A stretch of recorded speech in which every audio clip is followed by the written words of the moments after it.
যে কোনো মন্দিরের বা তীর্থস্থানের প্রসাদকে শুধুমাত্র প্রসাদ বা ভোগ বলা হয়, কিন্তু পুরীর জগন্নাথ মন্দিরের প্রসাদকে কেন মহাপ্রসাদ বা মহাভোগ বলা হয়?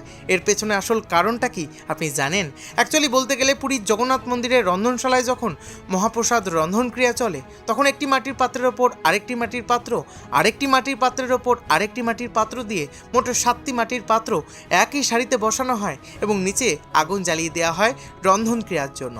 যথারীতি রন্ধন ক্রিয়ার শেষে দেখা যায় ওপরে থাকা মাটির পাত্রের খাবারটি সবার আগে সেদ্ধ হয়েছে এবং নিচে থাকা মাটির পাত্রের খাবারটি সবার লাস্টে সেদ্ধ হচ্ছে।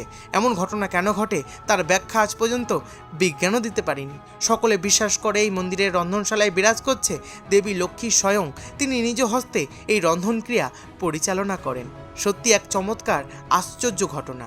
এই মন্দিরে প্রভু জগন্নাথ দেবের জন্য রন্ধন করা হয় প্রতিদিন 56 ভোগের, কিন্তু আজ পর্যন্ত সেই প্রসাদ কখনো বেশি হয়নি বা কম পড়েনি, নষ্ট হয়নি ভগবান জগন্নাথ দেবের এই 56 ভোগের প্রসাদ।